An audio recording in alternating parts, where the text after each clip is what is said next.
दोस्तों, वीडियो को शुरू करने से पहले मैं आपको डिस्क्लेमर देना चाहूँगा कि वीडियो सिर्फ और सिर्फ एजुकेशनल पर्पस के लिए, यहाँ पे आपको इन्वेस्टमेंट एडवाइस नहीं दी जाती है। तो वीडियो को देखकर आप सीख सकते हैं और इन्फॉर्मेशन को ले सकते हैं। स्टार्ट करते हैं आज के बाजार के साथ में। देखिए दोस्तों, आज के दिन मार्केट प्लस में 245 पॉइंट्स ऊपर है, 1% की तेजी, 24,876 के आसपास की क्लोजिंग है। अब इसमें हाई को देखने चले तो 25,000 को भी इसने पार कर दिया था, बट ऊपर से प्रॉफिट बुकिंग आती है और निफ्टी 24,875 के आसपास आके बंद होता है। लेकिन चलो ठीक है, 1% के साथ में तेज है। निफ्टी बैंक को देखोगे तो यहाँ पे भी अच्छी तेजी है, मिड कैप ने भी अच्छा परफॉर्म किया है, स्मॉल कैप में 1.38% की तेजी है। तो ब्रॉडर मार्केट में तेजी थी जिसमें लार्ज कैप कंपनीज चली है, मिड कैप उससे अच्छा कर चुकी है और स्मॉल कैप उससे भी अच्छा कर चुकी है। एडवांस के स्टॉक्स ज़्यादा है डिक्लाइन के कंपैरिजन में। और स्टॉक ऐसे ही नहीं है कि 1-1, 2-2% चले हो गए, आज के दिन 4-4, 5-5, 6-6% मोस्टली कंपनीज के स्टॉक चले हैं। तो काफ़ी ज़्यादा चांसेस है कि इन्वेस्टर्स के पोर्टफोलियो ने आज के दिन अच्छा किया होगा, हो सकता है निफ्टी को भी बीट किया हो। कमेंट आप कर सकते हैं। सबसे ज़्यादा जो तेजी बनी है निफ्टी ऑटोमोबाइल सेक्टर के अंदर बनी है, टोटल 4% का जंप है। अब इसके पीछे क्या कारण है? तेजी सस्टेनेबल है, टिकाऊ है, नहीं है, उसको आगे चल के देखते हैं। रियल्टी ने अच्छा किया, मेटल ने अच्छा किया, बाकी एफएमसीजी भी आज चमका, फाइनेंशियल सर्विसेज हो, बैंक हो, सरकारी बैंक हो, सब कुछ चले हैं। एक्सपोर्ट वाली जो कंपनीज है, जो सेक्टर्स हैं, जैसे फार्मा हम बोल सकते हैं, आईटी हम बोल सकते हैं, उनके स्टॉक्स नहीं चले हैं। यानी डोमेस्टिक, यानी इंडिया को लेकर कुछ बड़ी न्यूज़ होगी, उसकी वजह से मार्केट ने आज अच्छा परफॉर्म किया। तो उसको चेक कर लेते हैं। देखिए दोस्तों, कुछ कारण है यहाँ पे, 3 कारण मैं आपको बताने की कोशिश करूंगा, जिसको थोड़ा सा डिटेल में देखते हैं। आगे चल के निफ्टी के टेक्निकल्स के ऊपर भी बातचीत करते हैं। तो पहला जो कारण है वो दोस्तों है जीएसटी में रिफॉर्म होना। अभी तक ऐसा हुआ नहीं है, लेकिन क्या क्या पॉसिबिलिटीज हैं, क्योंकि मोदी जी ने बोला है कि जीएसटी के अंदर रिफॉर्म करना काफ़ी इंपॉर्टेंट है। यानी उसको ईजी करने की कोशिश की जाएगी जीएसटी को। जो भी परसेंटेज है, 5%, 12%, 18%, ये सब जो परसेंटेज है, इसके अंदर काफ़ी ज़्यादा मतलब हम बोल सकते हैं डाइवर्सिफिकेशन है। तो इसको थोड़ा सा सिंपल करने की कोशिश की जाएगी। और जिन भी प्रोडक्ट्स के ऊपर ज़्यादा जीएसटी लगता था, चांसेस बहुत ही हाई है कि वो जो प्रोडक्ट्स हैं वो कम स्लैब के अंदर, यानी कम परसेंटेज वाली स्लैब के अंदर आ सकते हैं। और उसकी वजह से क्या होगा, प्रोडक्ट्स सस्ते में हो गए। जीएसटी की वजह से काफ़ी सारे सेक्टर्स में नुकसान पहुंचा था, जिसमें हमने फुटवेयर सेक्टर को देखा था, उसके अंदर भी जैसे जीएसटी सरकार ने बढ़ा दिया तो उसके अंदर लेने के देने पड़ गए। आज के दिन आपने नोटिस किया होगा कि फुटवेयर कंपनीज के स्टॉक्स भी चले हैं। तो क्या है पूरा खेल, उसको एक बार हम डिटेल में चेक करते हैं। सेकंड आप देखोगे ना, तो यहाँ पे मेंशन कर रखा है कि मार्केट ने तो रिकवरी दिखा दी है जीएसटी की वजह से। साथ में आप देखोगे तो यहाँ पे रेटिंग बूस्ट भी देखने को मिलेगा, यानी एस&पी ने इंडिया की रेटिंग अच्छी की है और उसी की वजह से मार्केट में अच्छी तेजी देखने को मिली है। लेकिन दोस्तों यहाँ पे मेंशन कर रखा है कि रिस्क अभी भी मार्केट में है।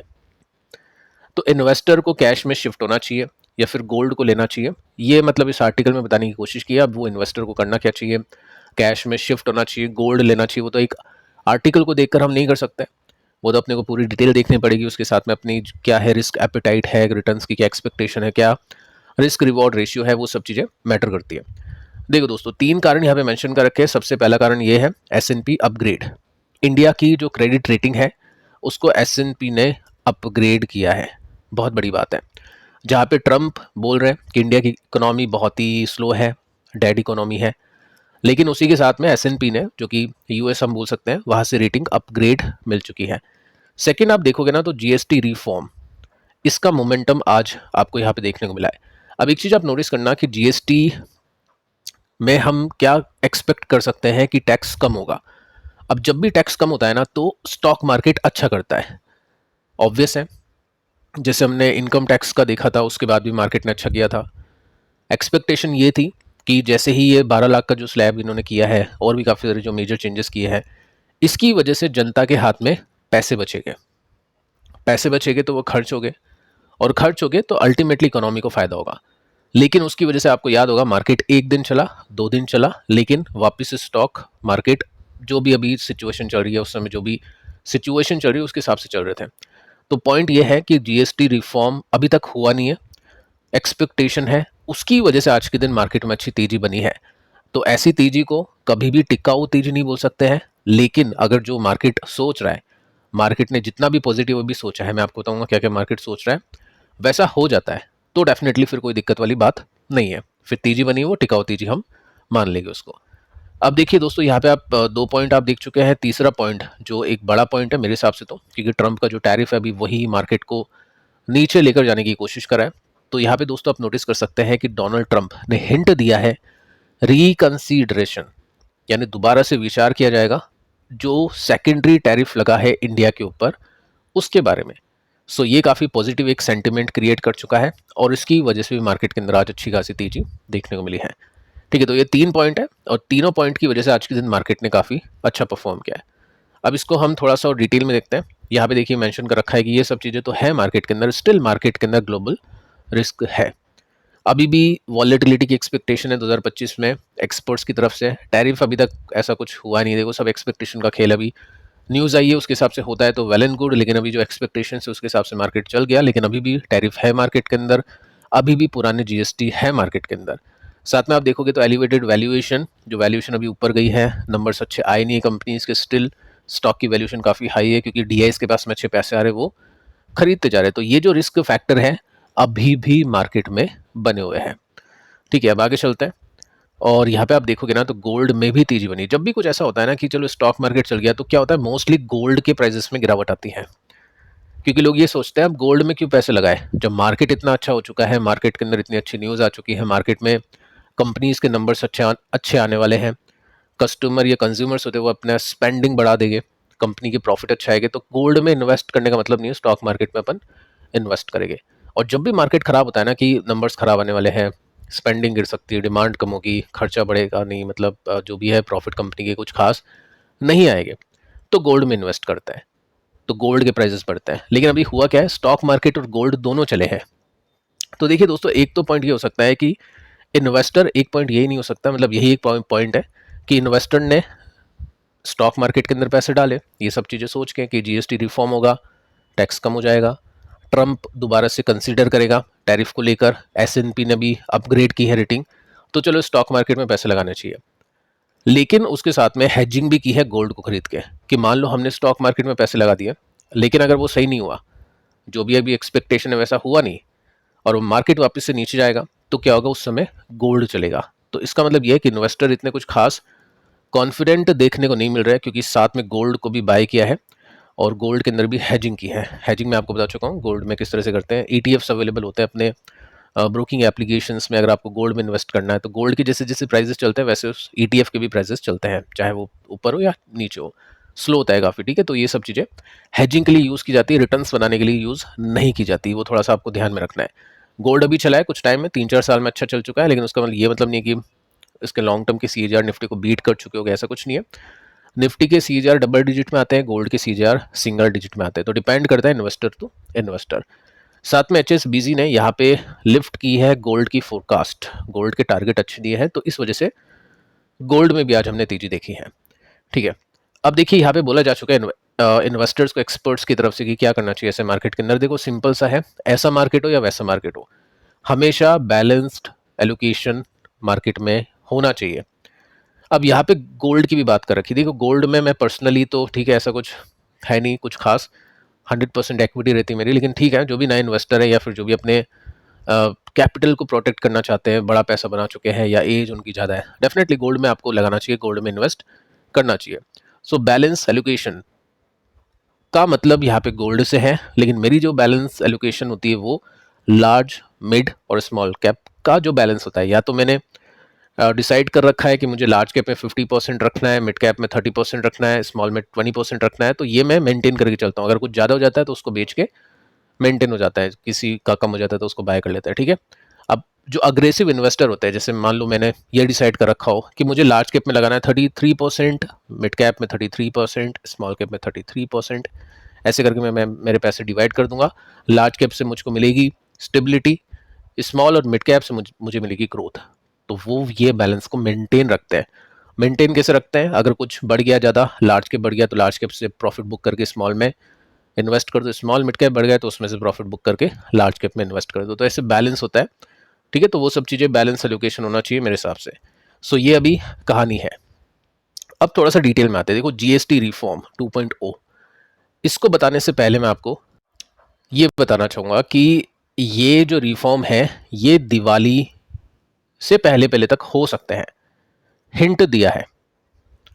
ठीक है, तो अभी ऐसा हुआ नहीं है या डायरेक्टली बोला नहीं है कि ऐसा कुछ हो सकता है। अभी जो भी न्यूज़ अभी आप देखोगे स्क्रीन के ऊपर वो सोर्सेस के हवाले से है कि इन प्रोडक्ट्स पे जीएसटी कम हो सकता है, ऑब्वियस है। ठीक है, साथ में एक और न्यूज़ मैं आपको इसी के साथ में देना चाहूँगा कि इंडिया और यूएस का जो ट्रेड टॉक है वो स्केड्यूल जो अगस्त 25 के लिए था, 25 अगस्त के लिए था, वो पोस्टपोन हो चुका है। 25% एडिशनल जो पेनल्टी लगी है वो लागू जाएगी 27 अगस्त से, यानी वो लगने ही वाली है। 25 मीटिंग थी, इन्वेस्टर को होप थी, उम्मीद थी कि चलो 25 में कुछ अच्छा हो जाएगा तो 25% का टैरिफ का जो पेनल्टी वो नहीं लगेगा, लेकिन ऐसा नहीं होगा। ये पोस्टपोन हो चुकी है।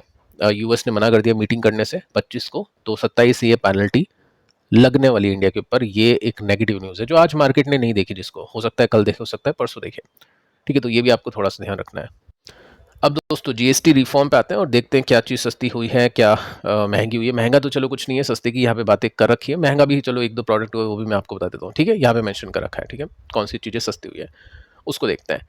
सो देखिए अभी क्या है कि जीएसटी में जैसे आज की तारीख में क्या है, जो स्लैब है वो कुछ ऐसी है कि 5% के अंदर कुछ प्रोडक्ट आते हैं कि 5% जीएसटी लगेगा, कुछ में 12% जीएसटी लगता है, और कुछ में 18% जीएसटी लगता है, और कुछ में 28% जीएसटी लगता है।